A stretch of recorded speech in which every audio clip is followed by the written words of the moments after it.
Waiting on you, man. All right, looks like we're on time today. I would like to reconvene the board meeting from closed session. And with that, we have one item that I would like to report on. By unanimous vote, the board took action in closed session to approve a resignation settlement agreement and release of all claims regarding an employee identified by banner number ID 00348443. So with that, could we please stand and do the Pledge of Allegiance? And I've already asked our student trustee if she would please lead us in the salute today. Ready? Salute. I pledge allegiance to the flag of the United States of America and to the republic for which it stands, one nation, under God, indivisible, with liberty and justice for all. All right, welcome all back. I know that you all had a great first day of school today, and so we're set to go. So with that, I would like to, regarding public comment, any person may address the board.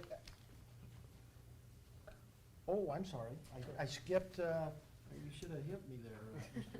Let's get to it. So we have the new student trustee, as President Calvin will introduce, and have the oath of office.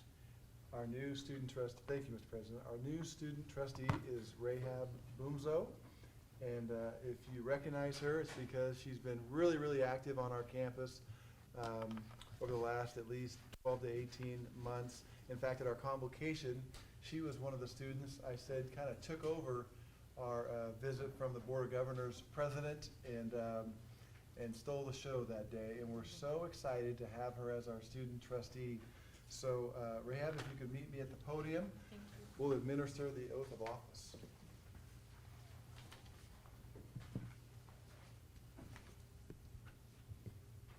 You come out right here for the cameras. There you go.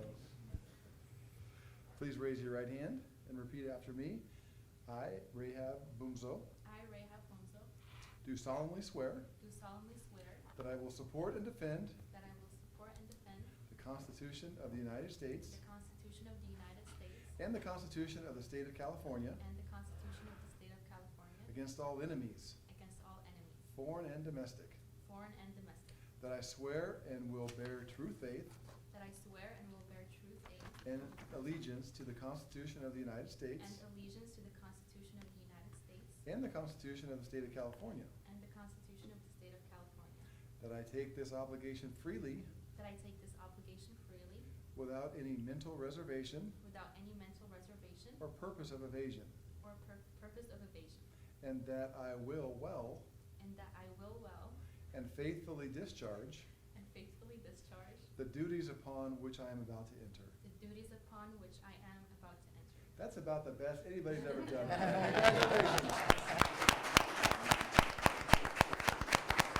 Congratulations. Thank you so much. I'm really excited to serve as student trustee. And yeah, thank you. Tell us a little bit about yourself. I'm Rahab Bonzo. I go by Ray. It's a lot easier. I'm a psychology major. I'm a sophomore. I really enjoy being involved on campus. And I also love theater, and I've been involved in that too. So thank you. Ray, tell us where you went to high school. I went to Visalia Charter and Defendant Study. It's about across the street. And I also took classes here, so I've been at COS for like forever. So, yeah. Well, I'll tell you what, anybody that can say, what Will was it, well. will well, and, Yeah. has their. Poised and ready. That's right. So, Thank you. thank you, and I know we're going to enjoy having you as the student trustee. Thank you so much. Way to go, Ray. Thank you. All right, maybe I'll try it again. Any person may address the board at this time either on an agenda item or other matters of interest to the public that are within the subject matter jurisdiction of the board. A maximum of 5 minutes is allowed for each speaker. A maximum time of 15 minutes per item unless otherwise extended by the board. So with that, do we have any public comments today concerning items that are on the agenda? not, do we have public comments today concerning items not on the agenda? None as well. Okay, so with that, it's Ray's turn once again. Do you have any information you would like to present to us today, given it's the... So our board went on a retreat. I didn't get to go because I was out of the country, but I heard it went really well. They got a chance to break the ice and kind of agree on what they want to do this semester. Right now, we're trying to recruit 4 more members. So that's our main focus, is recruiting our members as well as recruiting for the class. Other than that, it's looking like a great board, and we're all really excited to serve. So thank you. All right, very good. Board member reports, starting with Mr. Sherman. I was able to attend a portion of the convocation, had a good reason to leave early, so, but I enjoyed it. Great shake, and I'm looking forward to this coming year. You had a better excuse. I attended a joint fundraiser with the Rotary and COS, and it was great to see everything in action here on campus, see some people that I haven't seen in a while, network. I actually had only intended to stay for an hour and ended up staying the whole 3 hours, so that was nice. Convocation, always impressed with the things that are being reported about us, so it was great to see that and see the reactions from staff. And then Saturday, I attended the fundraiser for our football team, so I got to see what our players are gonna, got to see our players for this upcoming season. That was great, and so just want to thank you again for inviting us to be part of that. So, thank you. Very good. Mr. Lane?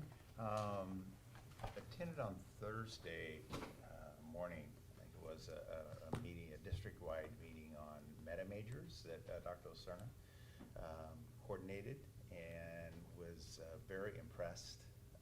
I sat in Dolly's group anyway, so that was make plain English. What's I want as we begin to makes it easier for students to navigate, and we're able to catch all of the students and their needs because we in that, we won't call it meta major, but whatever it ends up being called,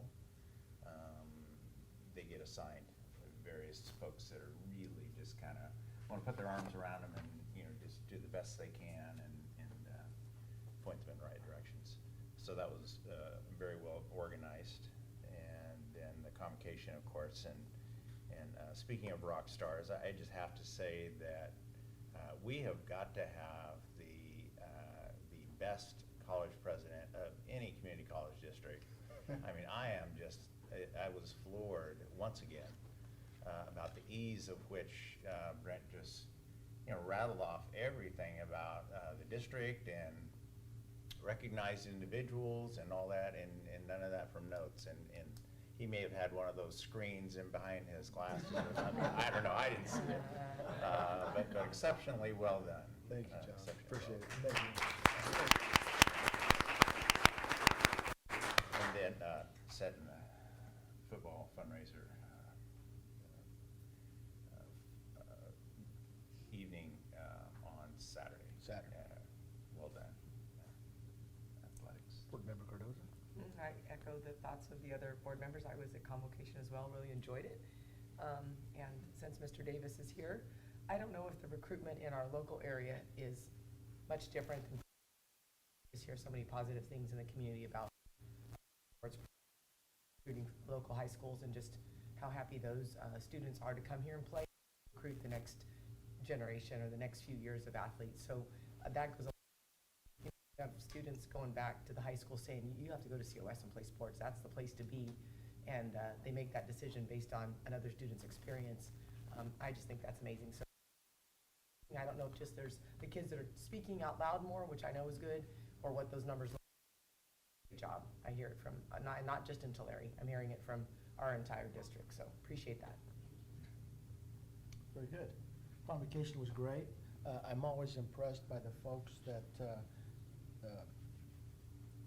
do the work behind the scenes on the presentations, Brent, and the technology. There's a snafu. It never Yeah, seems I to know. happen, never seems to happen here, so kudos to the folks. I'm ready. Stories. Because I'm always ready for that technology to fail and me to have to walk out and just kill about 5 minutes while Lauren and Vanessa fix the computer. So I've been sitting on these couple of stories now, and it's killing me because I want to tell them, but I'm saving them for that technology fail. Well, I think it's gonna be a while. Well, hopefully. If so, I'll tell them at my retirement party, but I'm holding on to those stories. All right. well, Oh, and I very want to good. thank Mr. Hurst for the idea of the coffee and Yes. pastries after the That was meeting. fabulous. Everyone appreciated it, I think. Big hit. Okay, well, good. Foundation is up next, and Mr. Foster has that report. Yes, thank you. And thank you to the trustees for coming out to some of our events this last week. We did have that Brew Fest on Thursday, and it was a great partnership again with the Visalia Rotary Community Foundation. We're still finalizing the expenses, but we're looking to be north of netting, north of $45,000. And so we will be splitting that 50-50. Of course, our proceeds are going to be going towards scholarships, predominantly scholarships for COS students that transferred from COS to the Fresno State South Valley ITEP, which is the new program to both earn your bachelor's degree and your teaching credential in 2 years at Fresno State. And so I had the pleasure of joining the students that were going through Dog Days here at the center and assuring them that this scholarship was in place and how to get that. And there were a handful of students that didn't know about it yet. And so it was great. There was a cohort of 35. About 28 of them raised their hand that they were from COS. And a few of them were noticeably surprised that they were going to get a $1,000 scholarship. And so it was a good day to be a part of Dog Days. I wanted to announce to all of you that we do have our Hall of Fame inductees firmed up for the October 10th Hall of Fame. We have two of your retired trustees. Thanks to your nominations, we have John Zumwalt and Earl Mann both being honored at this upcoming Hall of Fame. We have a member by the name of Liz Wynn. She was most recently the executive director of the Visalia Emergency Aid Council and ran that operation while it was under a construction project.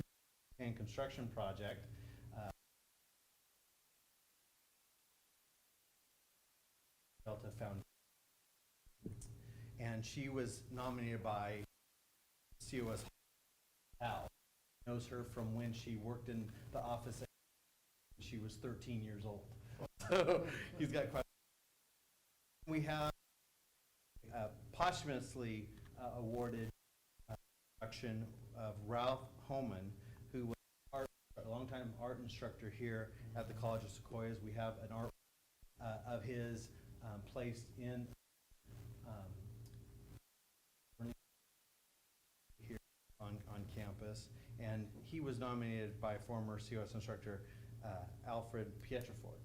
So we'll have those 4 nominations, or those 4 inductees, Hall of Fame. And you're gonna tape them, right? I'm sorry? You're gonna tape them for their presentation? Yes, sir. Yes, sir. Not the acceptances. We're still on the hook for the acceptances. Speaking of hook, I'm buying one. Sometimes the which is upon 3 to 5 Or way minutes. longer. Sometimes 5 times the agreed upon length of it.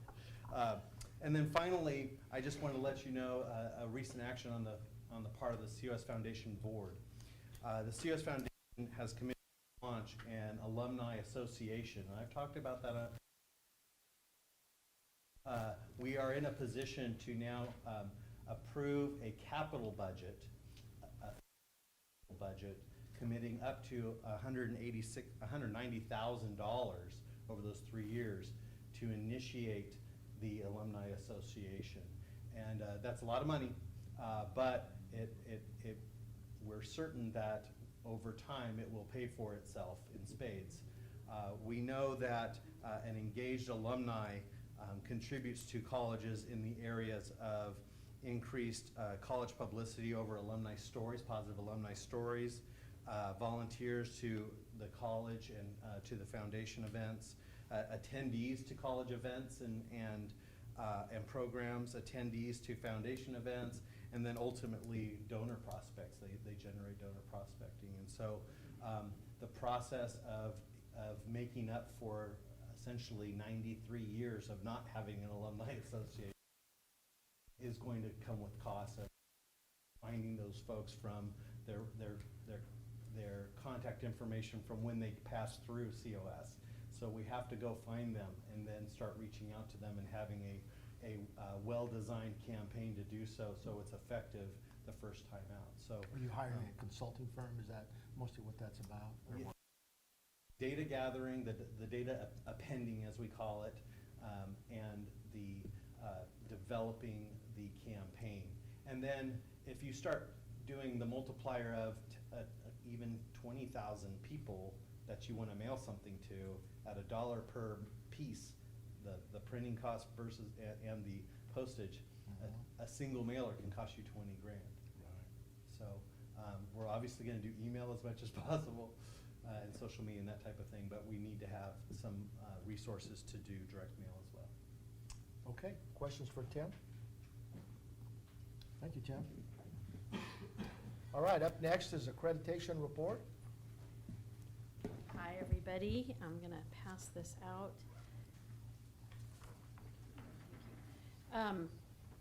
So what I have today is mostly it's all from the ACCJC, updates from them. And the first thing is, if you recall, 2 years ago, 3 years ago, there was a discussion about whether ACCJC should stay accredited themselves or not. And Stan, our former superintendent, Stan Carasos, has served on one of the task forces for that. So the ACCJC is accredited by the National Advisory Committee on Institutional Quality and Integrity, and they are NASIKI. And so the first thing, I just cut and paste from an email that came out from the chair of the ACCJC Commission, and Richard Wynn, the ACCJC president. They were given a 5-year renewal of their recognition from NASIKI. So they are around for at least 5 more years, and I honestly don't even know the status of what the task force that was looking at them is, what that is right now, but they are, they shared that on July 30th, that they've been accredited themselves for 5 more years. Any questions about that, or? Okay. So the other thing that I'm announcing, that they announced, the ACCJC, is they're gonna have a webinar series for the 3rd Tuesday of every month, and these are the next 4 topics: commendations, achieving the maximum and maximizing excellence, a closer look at Higher Education Act, policies of the ACCJC, and the substantive change process, which is the process you have to go through when you add a new program. Or, for example, when we opened the Hanford campus and the Tulare campus, we had to write these giant substantive change proposals, which are now small. They've reduced the size of them, which is good.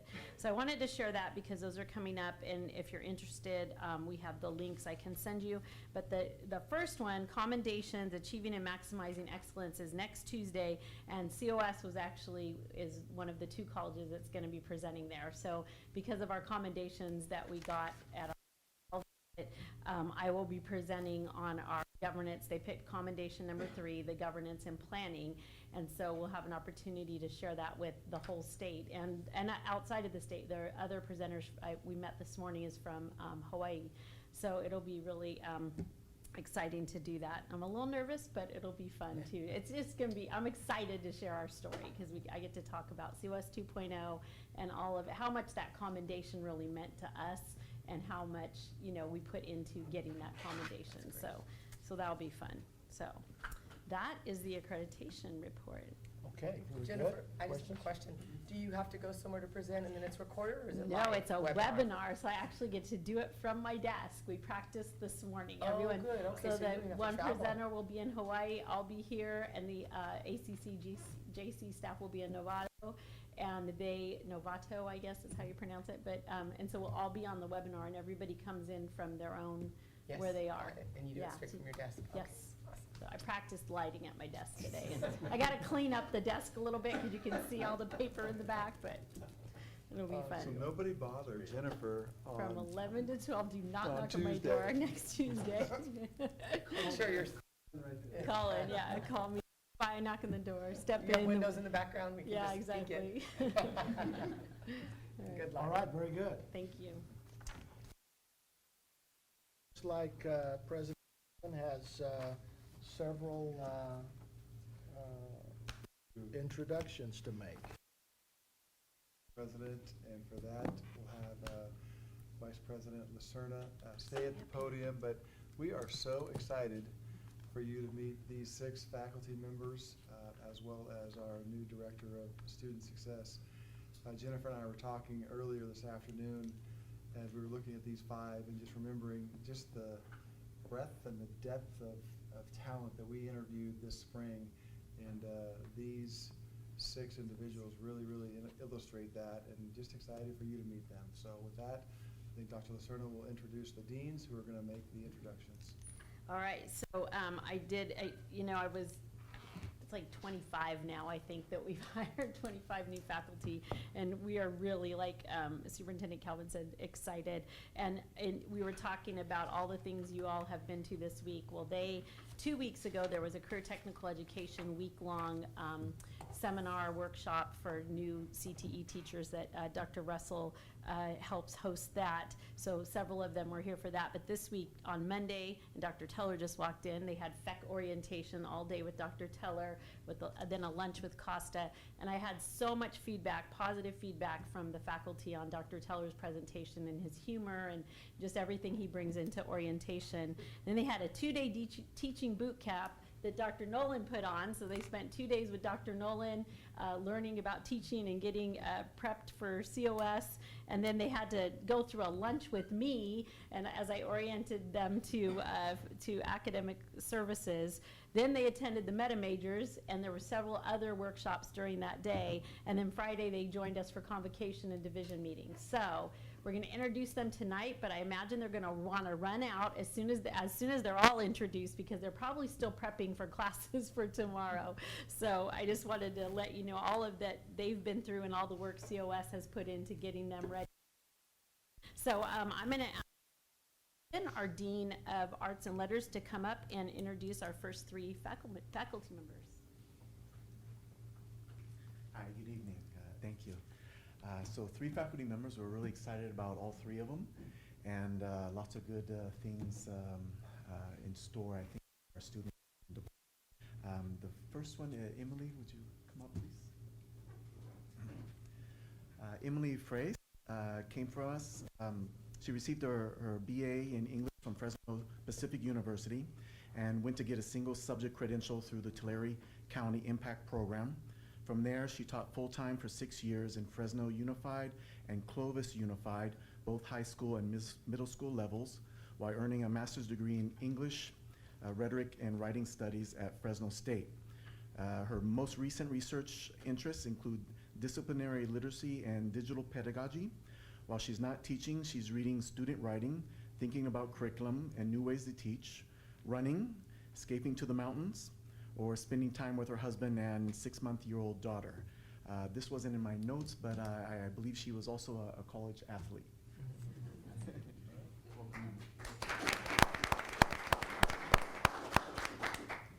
Thank you so much. I'm really happy to be working here at COS. It's just a really excellent community, and I've just been welcomed. So I just want to thank you, the board, for having me on the team. So, Welcome to COS. thank you. And what sport did you partake in? Volleyball. All right. Yeah. Thank you. And congratulations on your baby. Thank you. Thanks for being here.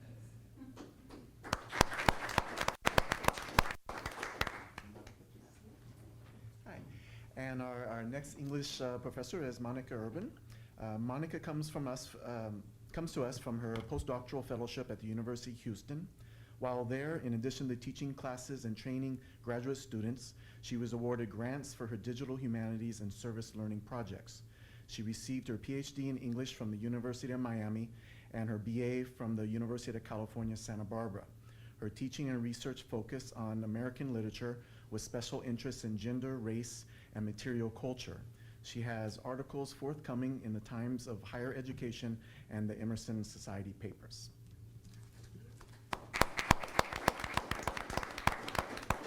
I just want to say quickly how impressed I am with the onboarding process here and how organized all of the departments are. At University of Miami, I think students paid about $70,000 a year to go there. They had $1 billion endowment. University of Houston is now Tier 1. HCC, where I taught, teaches 75,000 students. They have 20 campuses, I think. But none of them had the organizational structure and kind of bipartisanship that you guys have here. It's been amazing. I also interviewed at, I think, 6 other districts in California, and I should have known from my interview process here that it was telling of just how welcoming and warm and professional everyone has been. So I'm very appreciative for that. Thank you for those kind words, and I'm sure they all appreciate that, the folks that are responsible for that. It's not us. And welcome to COS. Now we have art faculty member, Charles Newman. Charles began studying art at Laredo Community College in Texas in 1998. He received a BFA in studio art, sculpture, from Texas State University in San Marcos, Texas, 2003, and then received a Master of Fine Arts in studio art. Primary focus was sculpture with a secondary focus in printmaking from Texas Tech University in Lubbock, Texas. He later worked for the University of Louisiana in Lafayette for a short time, which was a grant-funded position as a shop technician and adjunct faculty. And then for the last 6 years, he was at South Texas College in McAllen, Texas. Besides being an instructor, he served as the assistant department chair, the department chair, and also the gallery coordinator. He's interested in anything to do with arts and creativity, and also enjoys gardening.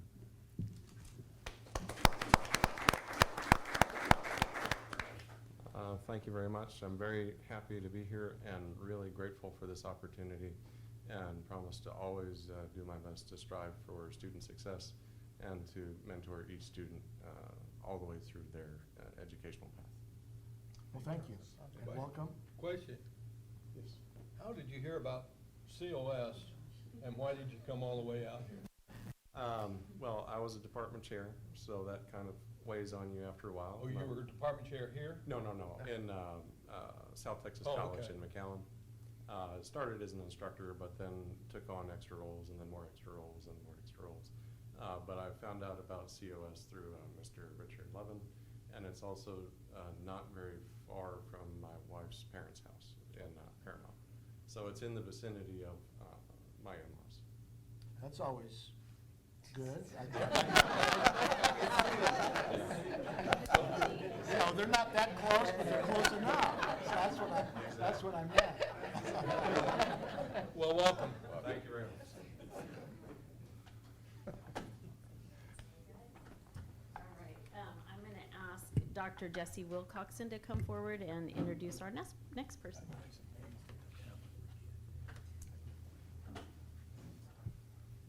Good evening. So I have the honor of introducing our newest philosophy instructor. So this brings us to a total of 2 full-time philosophy instructors. So we're very excited to bring Tim Houck on board.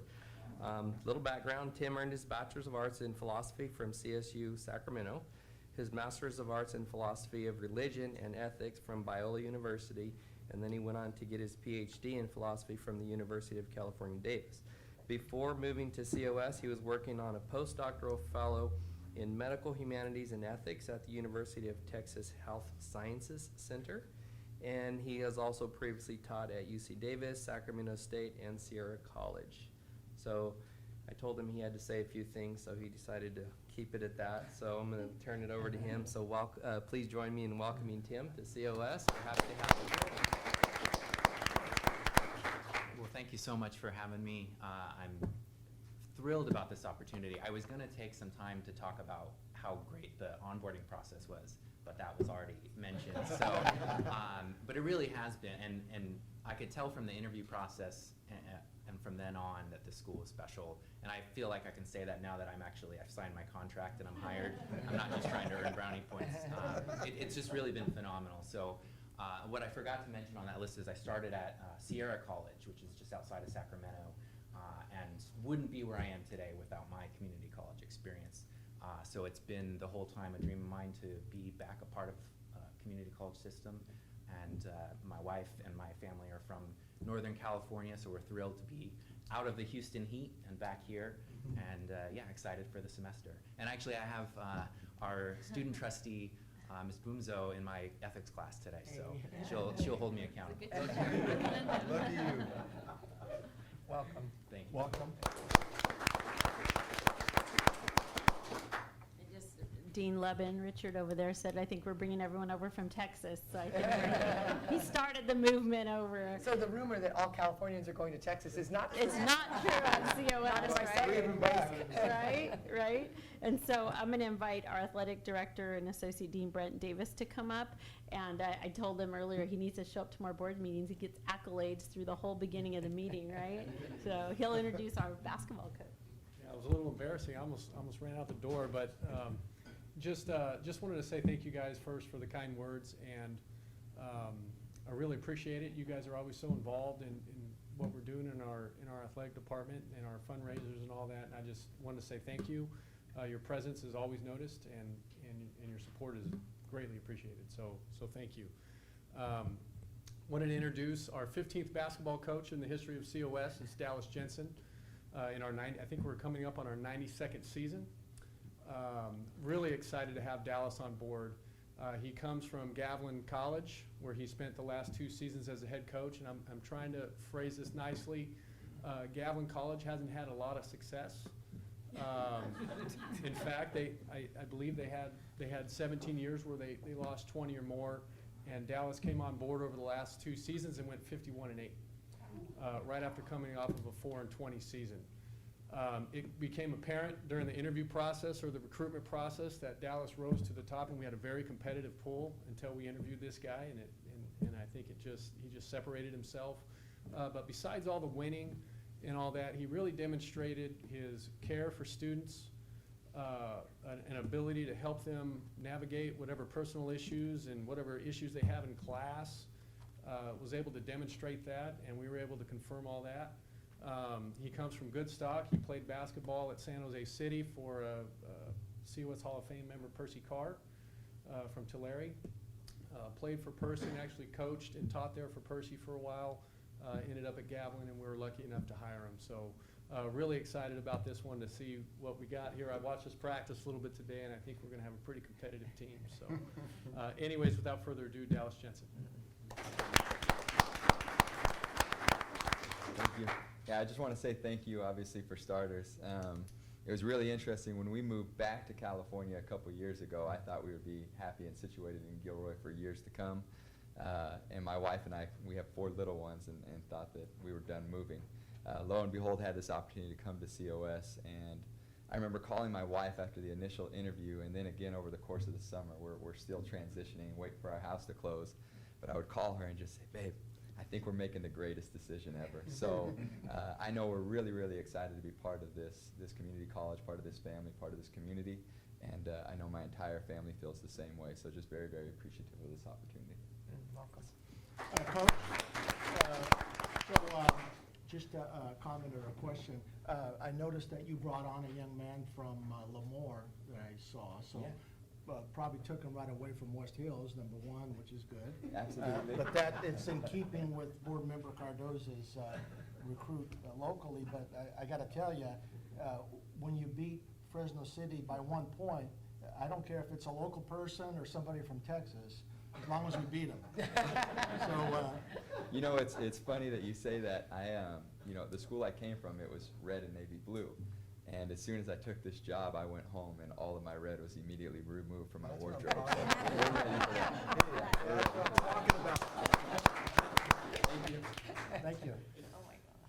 We walked into the athletics division meeting on Friday after convocation, and I won't mention who it was, but one of the coaches had on a bright red shirt, and I said, "You better change that in for some blue and orange." Can I just read? This is a tweet from Dallas this morning that I just love. It's basically to his. He said today is the first year or the first day of the 1920 academic year for COS men's basketball, and he has this series of things. Do not miss class. Be on time. Sit in the first row. Put your phones away. Hoodies off. Ask questions. Take notes. Be respectful. Introduce yourself before or after class. I love that, Dallas. Thank you very much. Nice to have you.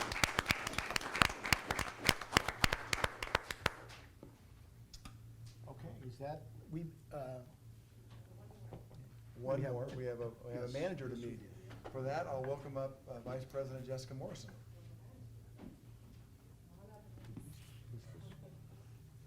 Yeah, I thought we had one more. Good evening. Yeah. Oh, did we miss? did I Ken miss- Ken is not here? Okay. We're gonna hold that one till next. Great. We'll pick him up Oh, next okay. time. Sorry, you guys. All right. It's okay. Sorry, I thought I jumped No, in no front of problem. him.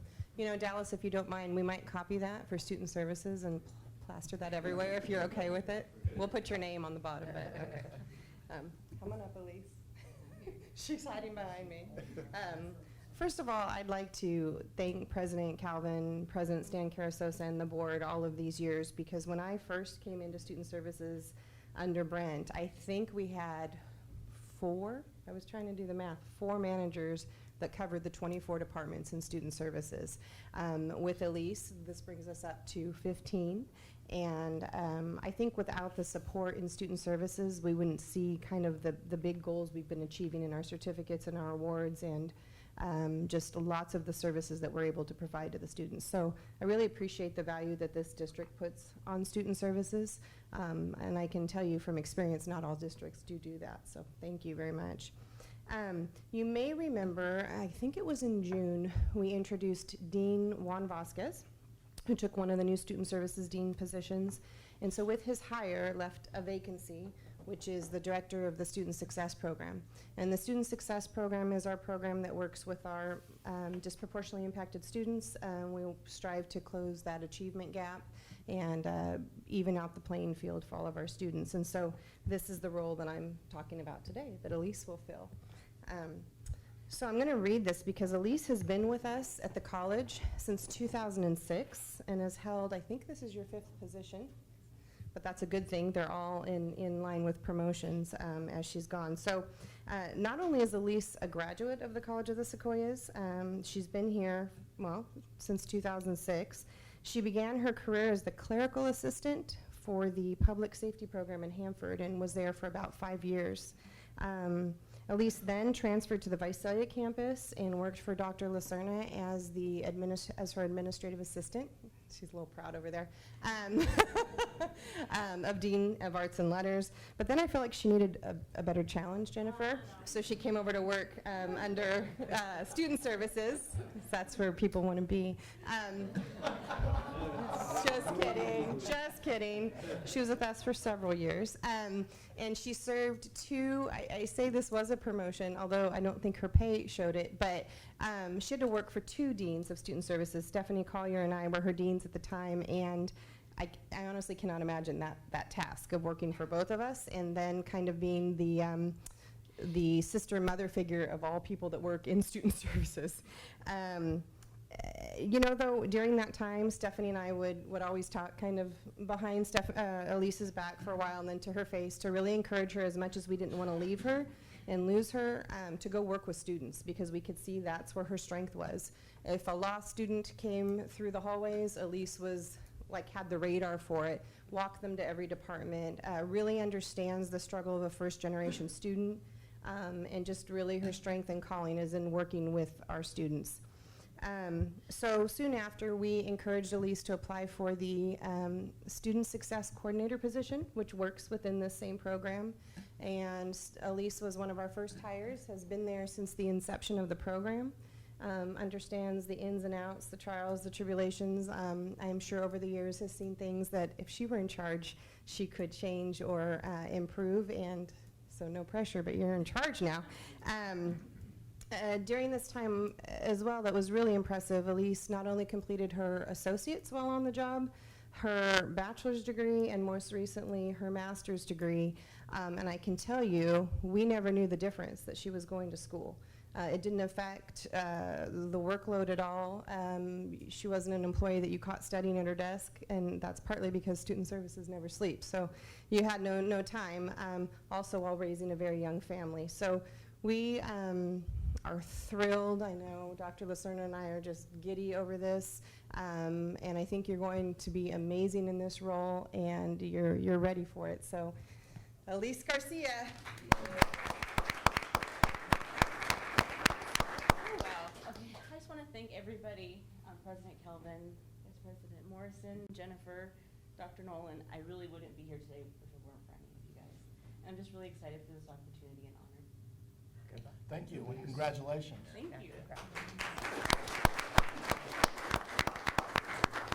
Okay, well, thank you all for taking the time to come to the board meeting, and you're certainly free to leave at this time if you so choose. I can guarantee you that while the next part of the meeting is going to be very interesting, it won't be as much fun as this first part was. So, thank you again. All right, So next impressed up with the quality of teachers we is have. reports, and first up is Academic Senate, and I see Mr. Turner is here with us today. Steve Lamar's not here, I'm just going to. Well, we'll let you do that as long as it's brief. It's brief. Otherwise, you have to come. Use the excuse that I can't get by everybody, but they will. We haven't had a meeting yet, and we won't for a couple of weeks, but I will have our end of the year report next board meeting. All right. And that's pretty much it. Thank you, Mr. Turner. Great for being here. All right, up next is Mr. Hurst with the Costa report. All right, I'll come up. Update. So first, I can't, as much, I love the accolades, thanks, but I can't take credit for the breakfast thing entirely. It was certainly, I had my vice president to thank, and we just felt like it would be great to just bring people together, and I thought it was fabulous. I could look out and see staff and faculty and board members, and we were just all having breakfast. It was nice. And I want to do a special thanks to Megan Tierce and Conti C for helping me set up first thing in the morning. That was really fabulous to have that help. So, and Tracy helped me too as well. So thanks to all of them for that. Then just briefly to report on negotiations. He's brutal. Okay, I lost 36 pounds subsisting on red vines and breath mints. That's true. And I got bruises to my ego and all sorts of stuff. But we worked through the summer on, and thanks to Dr. Lacerna as well and all of the negotiating team for Costa, we had a lot of stuff to update and bring up to speed with how we actually are handling things and figuring things out. And it was a collaborative process, and that was really refreshing. We really appreciated that. We appreciated hearing and being heard, and so it was great. From our point of view. The faculty voted in kind of historic numbers. We had 81% turnout for our vote, and of 163 votes, there was only one no vote for ratification. So we've ratified it. We're good to go. As long as that vote wasn't yours, I'm okay with it. I don't know who it was, and hopefully, actually, that they'll tell us what they don't like, so we can see what to make better for next time. But anyway, thank you, and we hope for approval here tonight. Thank you very much. All right, well, thank you, Mr. Hurst. All right, I don't see Nick Terry here today. Do we have a CSEA report? Okay. COSAFA, Dr. Erickson is here, though. Good evening, everyone. We also want to welcome Ray, first of all, and to say what a delight it was to be at Convocation. And when I lobbied the last few years about having adjuncts be compensated for their time at Convocation, it wasn't for the $25 an hour. It was to be part of that uplift and to see there are teachers who, no matter if they're full or part-time, feel that they're called to be educators and mentors and confidants and encouragers for their students.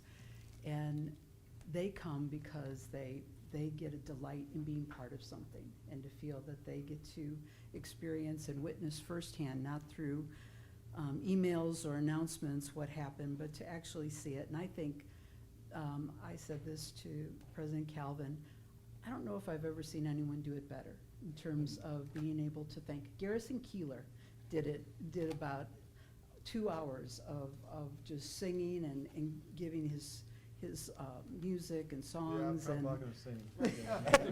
That's not what the throat you were holding, was it? But in terms of the memory and the commitment to thank people by name is really a tremendous gift. And to witness that, even if somebody is not thanked, they feel that. It's that random act of kindness that really inspires people. So I want to thank everyone for that. And the films. I thought the films were so touching and memorable. And when we have good words and good energy and then have images and that music, it's all of the things that are part of engaging learning experiences. So that was terrific. COSAFA started bargaining actually in April. We wanted to do it much earlier this year, and really the only thing that delayed it was the budget and needing to wait until that information was taken into account because everything was laid on the table. I represent not only COSAFA, which is our faculty organization, but also University Professional Technical Educators, and that's under the auspices of Communication Workers of America. So we have several different layers that we go through when we are getting approval for any sort of change in contract.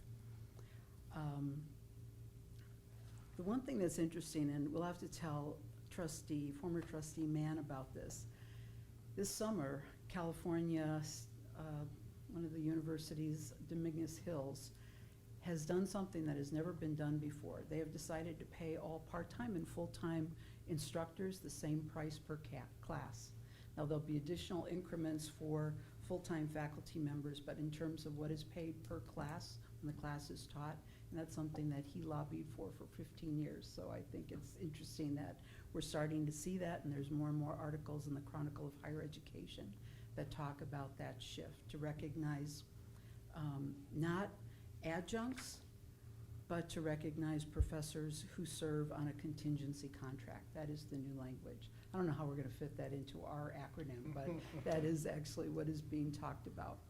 My favorite time of our planning was the day that John and I sat on the same side of the table and we went through line items and we went through forms, because we found forms that were so archaic that we probably had 3 or 4 forms that were being submitted by a new staff member to their dean or chair, and they were getting them from all different places. So we were trying to make sure it happened, but I really feel that that was the spirit of our conversations, is on the same side of the table, not on the opposite sides of the table. So we had our meeting on Friday. It was voted to approve, and if there's any questions you had about our requests, I'm happy to answer those. But thank you to the board and to the administration. All right, very good. Thank you for those comments. And so, next up is information items, and we're going to start off with, I see Dr. Nolan is here, so that could only mean one thing, right? And Dr. Lacerna is going to make the introduction. Yeah, all I was going to do is welcome Dr. Nolan up to give our annual report on distance education. Thank you, and I'd like to begin by saying I was born in Texas. Okay. Well, it's just too bad that the new faculty had to leave before they hear this report. Every year I think, well, I want to schedule it for another day so I don't have to wait for the new faculty. And I know I love seeing the new faculty. And I did have a lot of fun with those who could come to the boot camp. And you're all welcome next year. So I'm reporting as usual per AP 4105 on distance education. We have entirely online classes. We have hybrid classes that take different formats with at least one scheduled meeting. And the scheduled meetings are sometimes orientations, and also in the math department over the last year, we've had something called in-person testing. So in the schedule, it indicates to the student that a face-to-face meeting is required. We have the number of DE or online classes since 2013. Spring 2013 through spring 2019, a considerable period of growth there.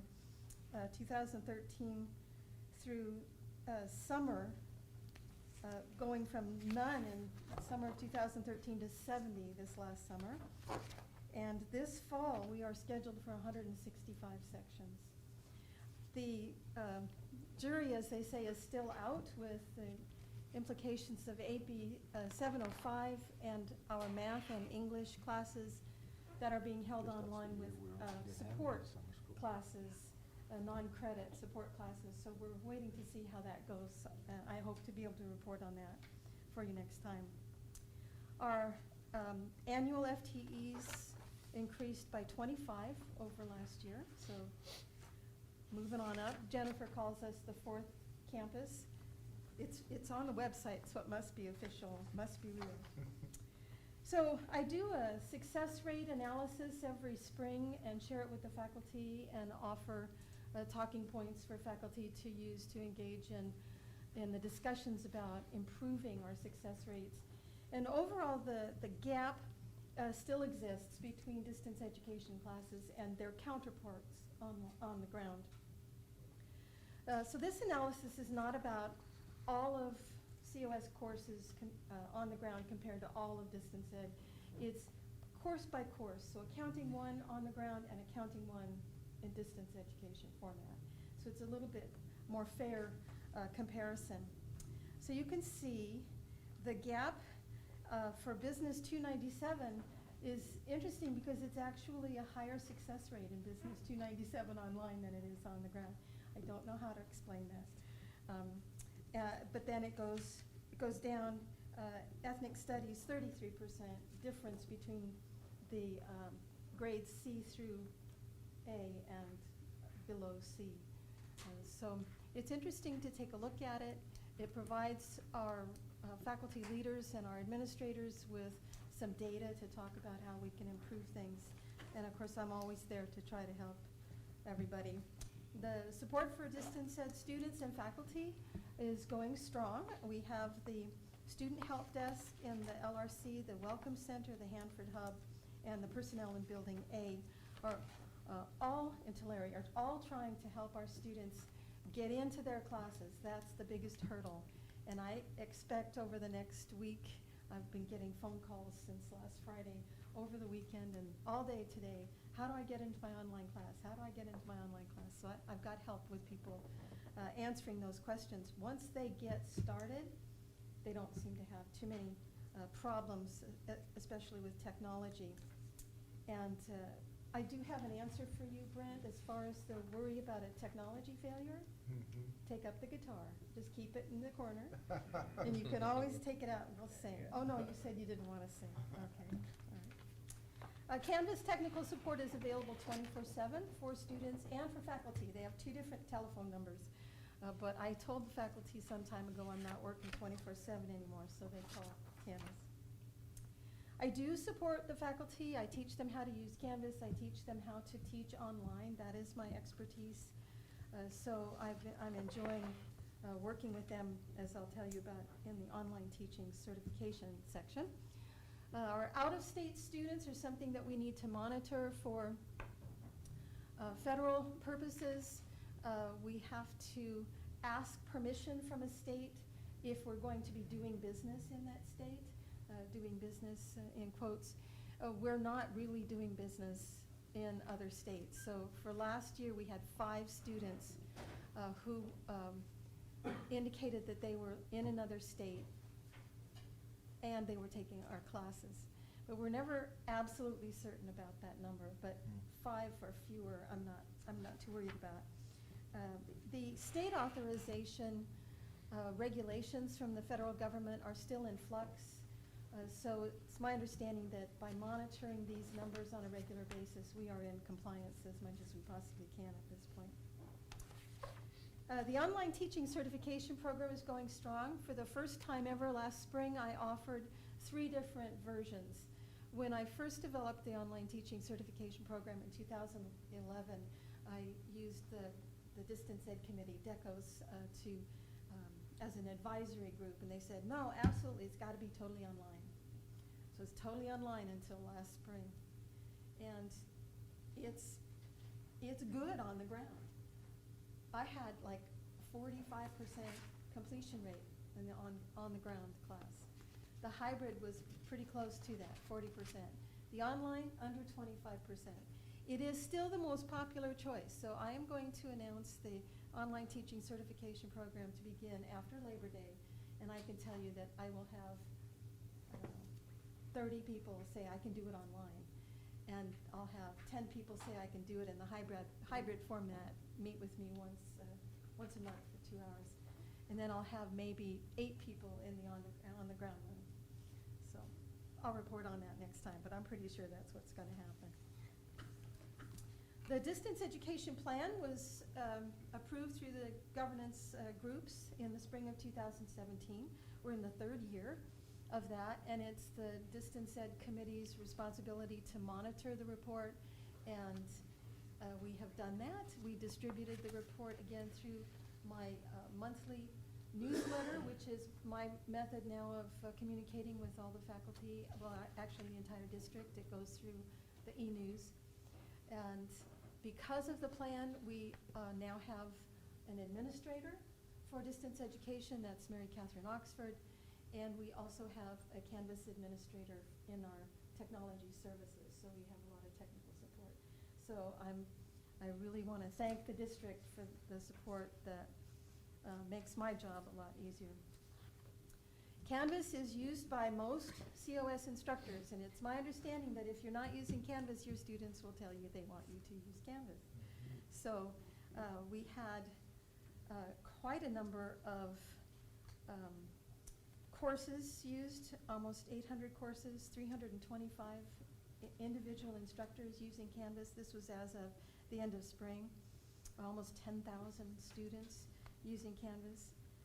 There are certain features within Canvas, like assignments. You can tell a student what to do and don't wait for them to give you a piece of paper. They can upload a file to Canvas, 22,000 of those, 9,000 discussions, 43,000 files uploaded, so students don't have to wait for the teacher to hand out a piece of paper. And media recordings, 719 media recordings. Canvas has a feature where students can actually do a video of themselves or an audio recording of themselves as a response to an assignment. And I enjoy that. My students really enjoy that. But it takes a lot more time to review a student's video than it does to read their paper. We have a new Academic Senate subcommittee. Last year, the Educational and Technology Committee convened officially for the first time. And this committee is now responsible for giving the district recommendations about Canvas management. It used to be the Distance Ed Committee, but that's a very small number of instructors who sometimes use Canvas, but they don't all use Canvas, whereas 80% of the people who use Canvas don't teach online. So this was a good move, in my opinion, for making recommendations to the district about Canvas management. The ETC meets at 1 o'clock on the 2nd Friday of the month, September through December and February through May, and you're all welcome to come. There's been some Chancellor's Office activity. We report every year to the Chancellor's Office our basic activity in distance education, and that includes how many courses we sent through the curriculum committee to be approved for online delivery. Information about faculty and student interaction and authentication, out-of-state students, whether or not we have 100% distance education degree or certificate programs. We do not. However, it is possible. We have almost all of our programs, meaning certificates and degrees, that could be taught almost entirely online. And we did a substantive change, thank you to Dr. Lacerna. I don't want to have to do one of those again, but anyway, we are authorized to do that. We were awarded a grant by the Chancellor's Office, California Virtual Campus Online Education Initiative Group. It's a small grant, it's a one-year grant, and it is designed to support faculty in modifying some of their existing face-to-face courses into online courses to provide at least one option for students finishing certificates, like the accounting certificate, like the business certificate, like the computer applications and so on. So we're looking forward to getting started on that activity. I didn't want to work with the faculty today. They were kind of busy doing other things, but I'll get on their calendar very quickly.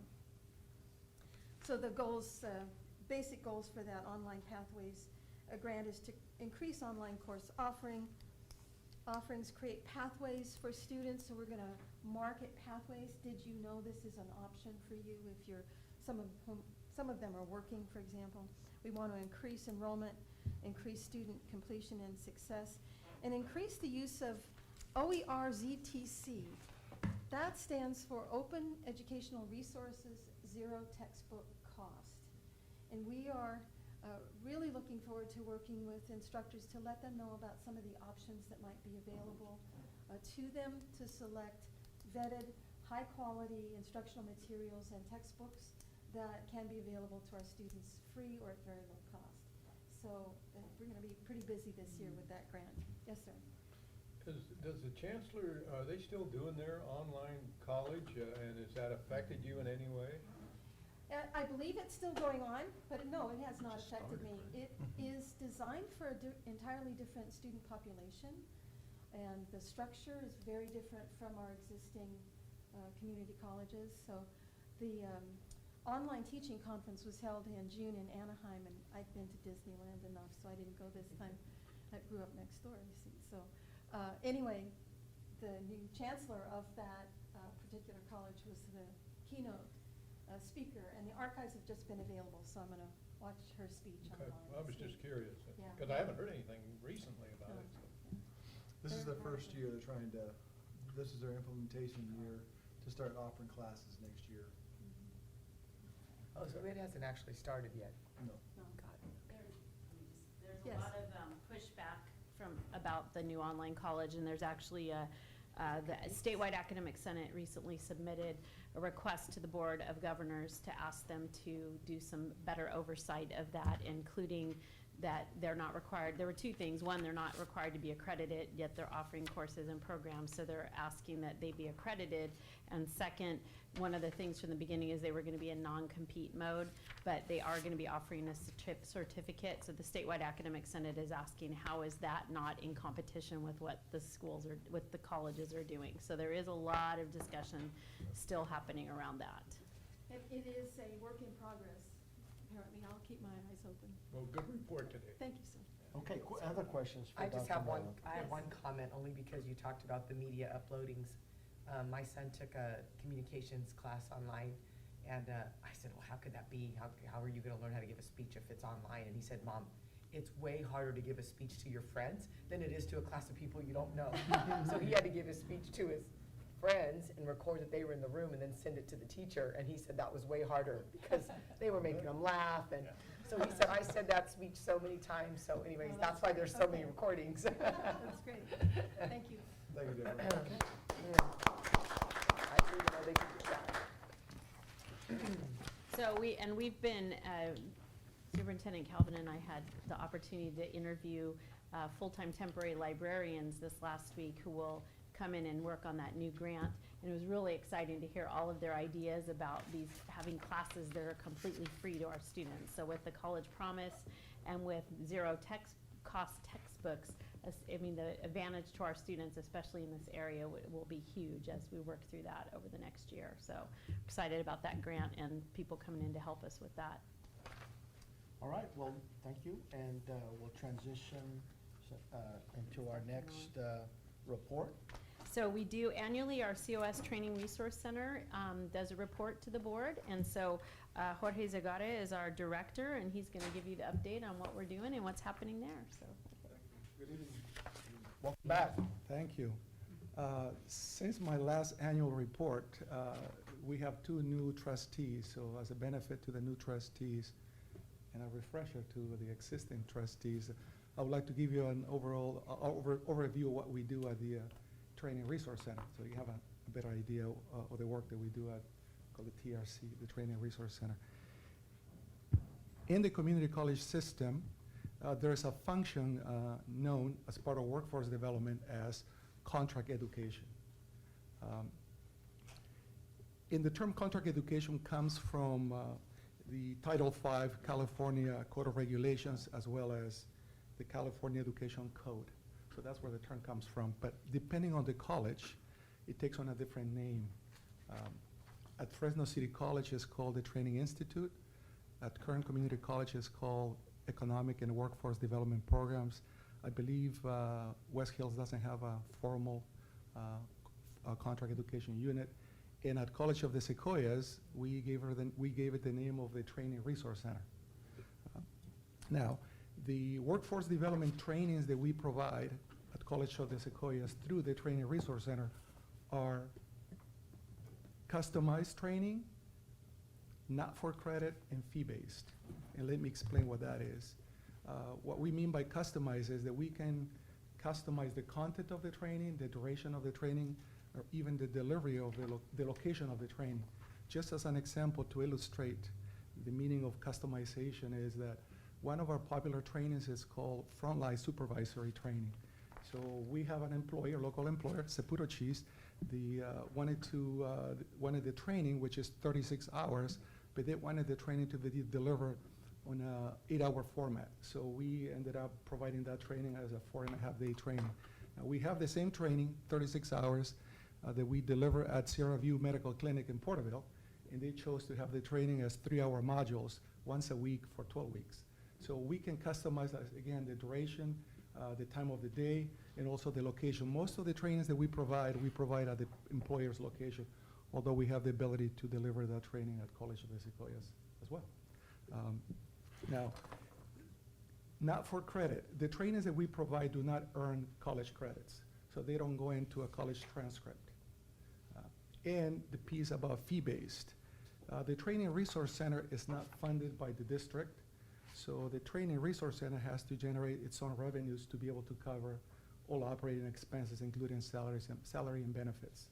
So and that's the reason why it's fee-based. So we need to generate our own revenue because we are a cost recovery operation. Now, however, currently we have 4 funding sources that we use. One is a contract that we have with the Tulare Workforce Investment Board as part of their Upscale Tulare program. We also have another contract with the California Employment Training Panel. We also have a grant with the California Department of Agriculture to deliver food safety trainings. And the 4th source is the actual funds from the employer. So the first 3 funds subsidize or in most cases cover the cost of the training. So those are the current 4 sources of training that we have. All of our trainings, and we have a multitude of trainings, are classified or fall into 5 categories: soft skills and leadership trainings, computer software skills, manufacturing and automation, quality and improvement, and food safety. So those are the 5 categories, and there is a large number of trainings and courses within each one of those. Now also, and at a smaller scale, the Training Resource Center also offers what we call community education courses. These are special events and courses to promote lifelong learning. Examples such as backpacking in the Sierras, how to start your notary business, baseball camp. But the amount of courses that we provide through community ed is percentage-wise is pretty small. So now, the report has 12 pages, but I don't plan to go through all of them. I would like to highlight some sections of the report. Page number 4, the bottom side of page number 4, just to show you some metrics and statistics. At the bottom one? Yes. So we've been tracking now for the last 3 years trends as far as how many employers we have served. And as you can see, back in the 2016, 2017, we provide services to 100 employers. It went up to 180, and this past fiscal year, we were able to service 236 employers. Also, the number of courses has increased, as you can see over time. The number of participants, these are people that take our classes, from 1420 to 2293 this past fiscal year. Now, we are separating online courses because the duration of those trainings, again, these are all online, and not to be, so if we mix them, we may be skewing the data. So we keep those separate, but as you can see also, hours of instruction online are listed at the bottom too, so with an increase over the last 3 years.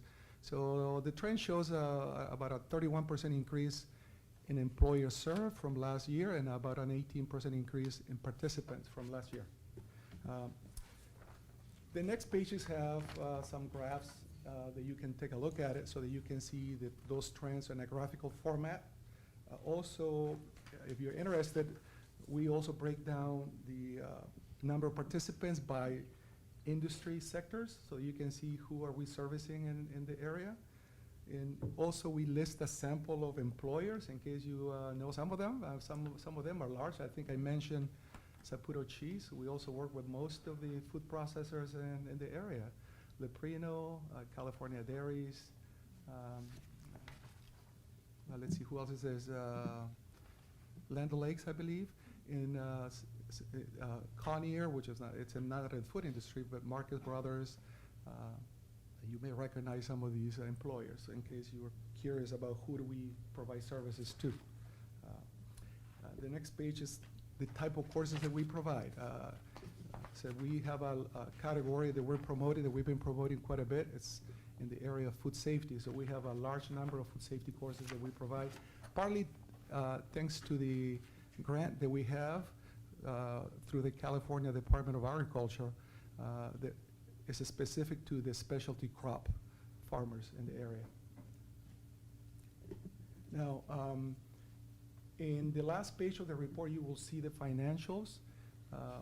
We continue at the Training Resource Center as being part of a cost recovery operation. We continue to work towards financial stability. A couple of things I would like to mention for this upcoming fiscal year. The contract that we have with the Tulare County Workforce Investment Board, last week we were in negotiations to increase that contract amount. We're going from $65,000 to $120,000, so we're doubling the amount of the contract that we have with the Tulare WIP. Also, with Employment Training Panel, our first contract was for $150,000, and we went for a second contract, and we have been approved for $136,000. And it's likely that before the end of the year, we're going to go back to the Sacramento and then request the Employment Training Panel for an increase. We're thinking about hitting probably the $500,000 mark because of the amount of work that we've been doing with the employers. So the employers, once they realize that the cost of the training that they receive can be offset, and in some cases covered by the Employment Training Panel funding, they really want more training. And so this has been a gradual work. It's been progressing. When we got our first contract 3 years ago, very few people knew that we had a contract. In fact, College of the Sequoias is the only college between Bakersfield and Butte that has an ETP contract. So it's been growing, and we see more and more employers becoming interested with this type of funding, and we're making efforts to increase the contract that we have with Employment Training Panel. Now, John is somewhat familiar with the work that I did with the Training Resource Center as part of the also using ETP funding for Faraday Future. So I would say to that point that it is a tremendous benefit area employers, so they don't have to create the curriculum and hire the employers and go through all the machinations of reporting and so on. So it's a tremendous benefit to our local employers, and you and your staff do a wonderful job. Thank you. How many people in your department? 3. Okay.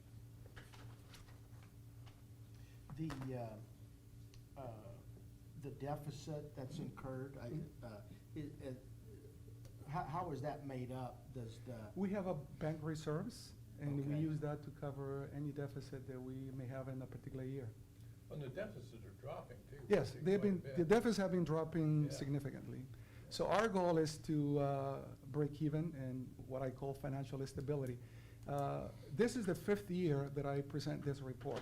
So this year I spent a lot of time analyzing the financials because we need to make decisions moving forward. You know, I was hoping that by this time I can show a formal break even. The good thing is that we have good bank reserves.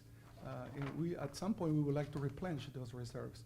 But also, we need to make decisions in regards to the courses that we provide and the trainings that we offer, because some of them do not provide the margins that we need. So it's a tough decision we have to make at some point and make a decision on what we continue offering and which courses we discontinue. Where do you get the bank reserves? The bank reserves were given to the department 5 years ago, and that's what we've been using. So we gave it to you. It was, That came from the general fund? or- no, never did came from general funds. It was also part of, my predecessor is the one that left the bank reserves. So at some point, I suspect they would have had, they would have been in the black and made money if that's the case. I don't know. It was not called the TRC at that time, but it was our contract education department, back when we had a lot of continuing education, contract education, back before the state kind of curtailed the amount of classes that we could offer in that format and get paid for, like the pottery and the photography and Yoga. things like Oh, okay, that. so you I had- took They built yoga. up a pretty You good had the reserve. ability to It's cheaper charge. So we were able to start the TRC with that. We've had this conversation numerous times.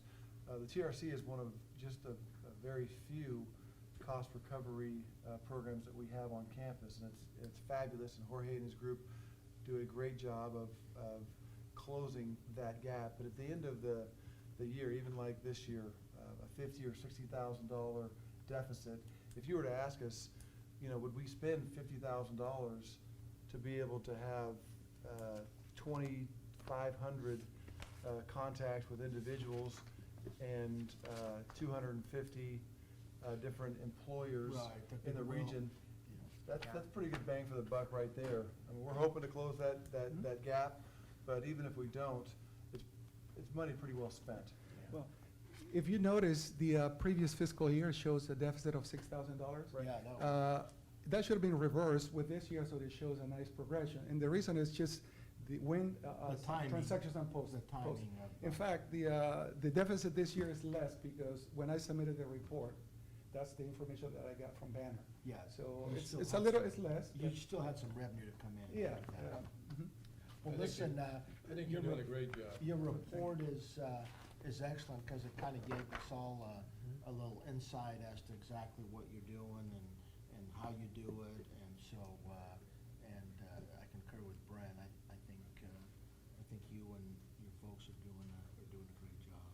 Thank And you. it's, the benefit, you can't measure the benefit that you receive from the folks that you serve throughout the community. This is a great list of customers, you know, that you have. That's just a sample, by the way. There's a Right. lot larger, So, so. I also believe that through the work that we do at the Training Resource Center, we have been able to connect with industry, something we've been striving for a number of years. So I think a lot of companies nowadays in the area get to know COS through the Training Resource Center and the work that we do. What would you attribute the increase in participants over the years? I remember hearing this presentation a year ago, and I wasn't a trustee at the time, but even then I was impressed with the collaborations and a lot of your different projects. I saw that You guys have joined up with T and other organizations. But we have. there are significant jumps from 1,300, 1,600, now 2,300 participants. What do you attribute to that? It's the outreach that we do, also the marketing. Again, we're one of the few units, I guess, within COS that does aggressive marketing. Because, again, we have to bring revenue to be able to cover expenses, so that forces. In a way, we operate as a typical private enterprise within the confines of the community college. So we employ the same type of strategies that a private business would. Marketing, a lot of outreach, knocking on doors, and becoming members with SHRM, T. I participate actively with the Visalia Economic Development Corporation. So it's a lot of outreach and partnerships. A lot of the trainings that we provide are a result of partnerships with the employers and industrial park. So we do trainings at Joanne Fabrics Distribution Center, at BWR. We just finished a cohort of industrial electricity at the Electric Motor Shop in Industrial Park. We're doing trainings at Sierra View Medical Clinic in Porterville. So we offer often the location of COS, whether it's Tulare or Visalia, but it becomes more convenient for the employer to have the training at their facility, and we're able to accommodate that. Excellent. And just you and your 3 people provide all that training, or do you bring it No, outside? this is the administration. We work with a lot of trainers. A number of them are adjunct faculty, by the way. Got it. But we also use a number of subject matter experts to be able to deliver the training. Got it. But you have to facilitate setup. Yeah, Although we a lot do. of it is online, right? Is that what I'm Some of seeing? them is online, and I separate that because that is primarily passed through to 2 partnerships that we have with 2 online providers, Ed2Go and the other one is Career Step. Okay. So they don't involve the amount of work that it goes into a classroom training that we can put together. So it goes from writing a proposal, processing the contract, agreeing to a contract with employer, providing the training, and at some point sending an invoice, and we have to send an invoice and collect and all that. So. Yeah, okay, good deal. Jorge, thank you. I would just make a comment that with our economic development responsibilities as the college, that the business retention that you're able to help forge for, allowing the businesses to continue to be competitive based upon the training that they identify and you deliver, that's another huge plus for your office. Thank you for that. Oh, thank you. Okay. We'll see you next year. I'll see you next week. Okay, next up is the year-end governance report. And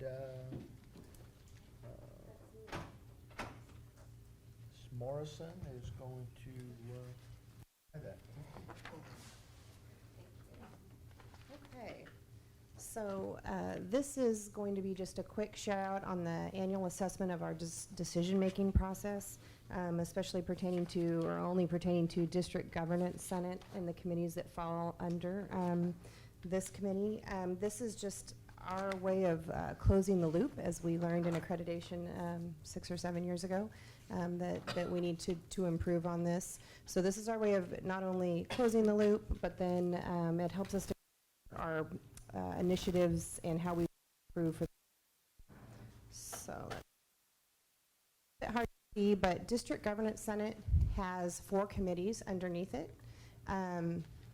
Let's see, I can't read from that far, so I'm going to look down. So reporting up through District Governance Senate are the Budget Committee, Institutional Program Review Committee, Technology Committee, and Institutional Planning and Effectiveness Committee. So I believe next month, Academic Senate perhaps reports out on this same thing. Think so, maybe? No? Yeah? Yeah. Year-end report. So I'm just specifically focusing on DGS and the committees that report up through there. Let's see here. So just so you know kind of how this works, every spring each member of the governance group completes a survey that Dolly sends out, so thank you very much for that. And then Dolly's team consolidates all of that information for us and data, and then we go back and we share these back with the co-chairs. I'm the co-chair of District Governance Senate, but we share it with all of the other co-chairs as well, so we can incorporate the results into our year-end evaluation report. Our initiatives for 18-19 are listed above. General expectations that we'll have quorum, that we'll have an agenda and minutes. We also ensure compliance with timelines and processes related to the revision of the district mission. We ensure board policies and administrative procedures align with the 2018-19 integrated planning model. We ensure compliance with roles and responsibilities of the governance groups. And we ensure that Senate, committee, council members routinely share information with their constituency groups when they report out. So, Dolly's office did a great job of compiling these 5 committees, so DGS plus the 4 that report up through it. And you can see our results. Our results seem to follow a strong pattern that we had 34 responses, and either folks felt like we really strongly accomplished everything we set out, or 12% felt that very strongly that we did not. And so I thought this was just kind of an interesting pattern to look at for just a moment when I saw these. That'd be the same 34 and the 18 people, huh? Right. 12 or whatever. Right. You gotta go find those people. Oh, we will. No, just kidding. So this info is reviewed by each Senate committee at the end of the year, and then at the beginning of the year, so at our first meeting, we'll start working on, based on the data, our new initiatives that we're going to try and meet and obviously improve. In addition, and I think this is really important, our respondents were given the opportunity to provide comments or make the recommendations for improvement. And obviously without names, we'll take comments back to the different groups so we can just kind of discuss what the issues were for those that felt that way, and how could we improve or make recommendations to continually improve how they feel about us meeting our initiatives. Then based on the information obtained through this process, the COS 2.0 manuals were revised this summer, and they'll go through the governance process early this fall for approval. Any questions? Jennifer, Jessica, when you say they were revised, is that, what are we talking about in that respect? Well, I'll try to take a stab at this, but Brent this was my first year as a co-chair of DGS. But for example, I can think of Dr. Nolan referred to the educational technology a change to, so that recommendation came to our group voted on it, but that would be a change in the manual as far as kind of a change of name and structure to a certain committee that we. There are also examples where a timeline in the integrated planning manual didn't work with when the data was available. So we may have to bump back the timing of a given report. I think we made a change for our strategic plan timing, or when we're going to present some sort of report to the board. There are times where we have to tweak it a little bit because we don't have the data and time to do something. And so that goes through the governance process. Over the summer, we would change that in the manuals, and then that fall, the manuals get approved and they're back up. It's basically just our way to make sure that the manuals don't sit on a shelf for 5 years, and then you open them up to actually make a decision and you realize this is all screwed up. Yeah. We use them every week, and then every year we look back and say, you know, is there anything that needs to be changed on? And very little gets changed now that we're using them all the time. The first year or two, we changed quite a bit to make it fit what we were doing, and so it's just our way of staying fresh. Yeah, and I would say I think my biggest revelation throughout this year is that these are very strong-minded, expertise-driven type of committees where folks have lots of opinions. But the one really wonderful thing is, David, some folks in here sit on there with me, Ray knows. Opinions, not just opinions. But they're very, very valid points that come from all the different areas of the college. But one thing I think we've all agreed upon is if our goal is not just to keep changing those manuals, but if something needs a tweak, we're open to it after, months of discussion. Right. So to me, that was really a nice thing to see over the course of the year. Yeah. Are you concerned at all with that, on that survey, that those 4 same people strongly disagree with everything? Or do they tell you what they disagree with?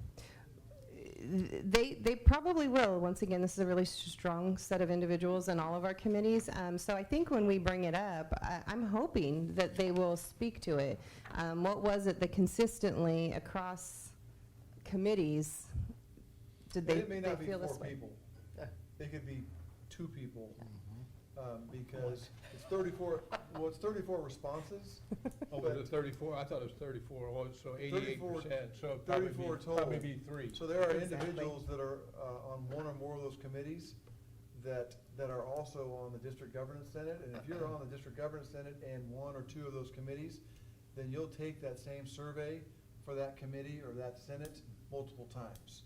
So if someone was on the District Governance Senate and 2 of those committees, then 3 of those 4 could be that individual. Well, I would hope if they strongly disagree, they would let you know why, so you can maybe make some Correct. changes. And that was strongly disagree or disagree. Right. It wasn't all strongly, so all 4 of those or 3 of those 4 could have just been disagree, and they normally do. They'll have comments as to, you know, I don't feel like this is our role. Or, you know, one of the questions was, there are proper resources in place.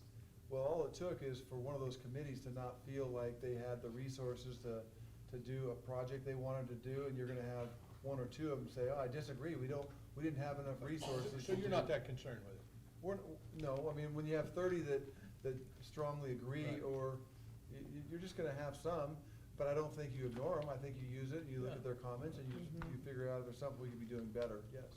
Absolutely. Any other questions? Okay, very good. Other questions? All right. All right.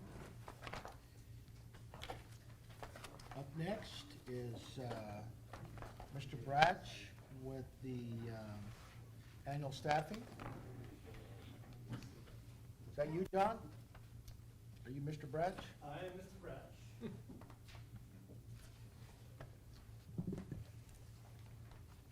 For the past 5 or 6 years, about this time, HR has been bringing to the board an annual staffing report. And in that annual staffing report, we list all the employees and their positions throughout the district, from a full-time faculty to adjunct faculty, classified employees, and management employees. And the purpose of this report is to sort of give a historical document as to what our staffing levels were like in a particular year. Really, the more important of the items that I'm bringing to the board tonight lies within page 2 of this document. And this is a comparison of our employee numbers over the past several years, as well as our FTES and our FON numbers. And you can see pretty vividly when we were having some budget problems back in 2011, 2012, and 13. We weren't replacing positions, we had to lay off positions. But as the years have gone and our budget situation has improved, our numbers are really starting to move upwards. This is only an information item for tonight. I'll be happy to answer any questions you may have. But that's my presentation for this matter. I like that, where you've got 20 pages and you only report on 1, that's good.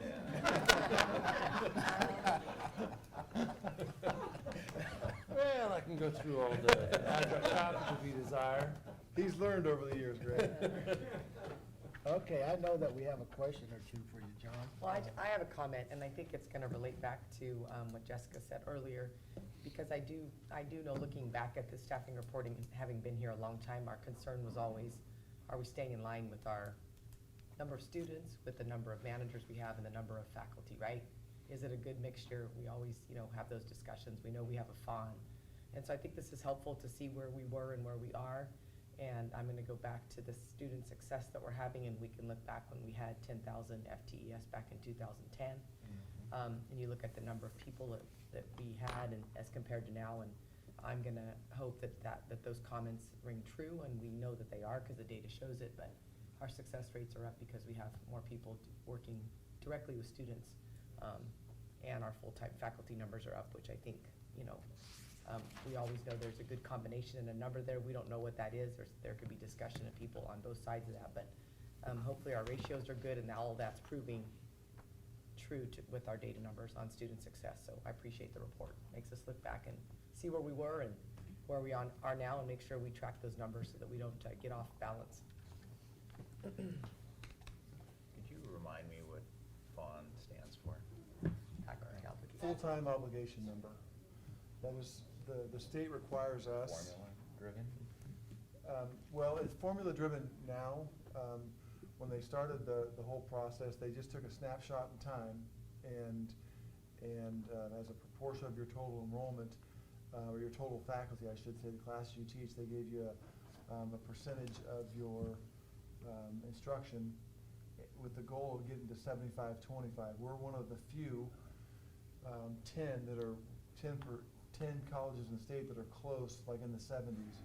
There are some institutions that are down in the 40s, and there's no mechanism for forcing them to come up to be as high as us. And that can be a little frustrating because it's a completely different cost structure if you're, if you have half as many full-timers as we do.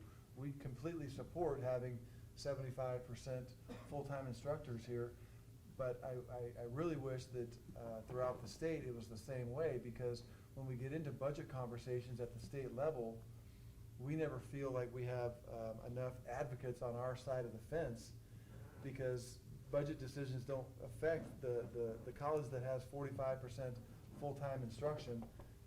The budget things don't hit them quite the same as they do us. And we talked to Eloy when he was here about that, and he realizes it's an issue, but he says he can only cope with so much at one time. Basically, he said he wasn't in a hurry to get another vote of no confidence, and so he was leaving that one alone. But we really feel like there should be equity across all 114 community colleges. They just took a snapshot 25, 30 years ago and started building on it from them. So They've never reassessed. No, they haven't. So we're required, they give us our fawn every year, and we need to make it. Or if you don't make it, for every one that you're light, you essentially pay $75,000, about the cost of an instructor as a fine. So it's a tough deal, but we completely support the level of staff that we have. We just wish that everybody was held to the same standard, because it's hard for for the chancellor's office to really have relevant budget discussions when everybody has a different cost structure. Thank you. If you compare our total, the total column, we're, from the low in 12-13 to today, we're up 162 staff in total. Yeah. So that's quite a bit. All right. Thank you, John. Appreciate the one-page report. All right, here comes the real fun Yeah. stuff now. We have the actuarial study of retiree health liabilities and OPEB trust update. So Greg, it's 30 pages, and I promise we'll get done by 7. No, I'm just joking. Page 2, 3, and the board agenda item is what I'll need you guys to pay attention to, okay? Every 2 years, we do an actuarial study, and for the new trustees, it's the other post-employment benefits that we have. So if you look at page 3, it's broken down on the top by faculty, classified, and management. So say you're with the district for 10 years, and you retire at 55, you're able to get medical, dental, and vision till the age of 65. So that's what we're talking about right now. And can I just add for our new board members that the cost of that is paid for by the district on a pay-as-you-go. That number comes directly out of our budgeted general fund, but GASB requirements make us set up an irrevocable trust for OPEB in the event that the college went out of business or otherwise became unable to pay as you go. And so we have to have this actuarial done every other year to put a price on that. And they not only look at the current retirees, but also the current employees and what that would cost and so forth. And so in our minds, this is a trust that we're never going to break into, because we don't plan on going out of business.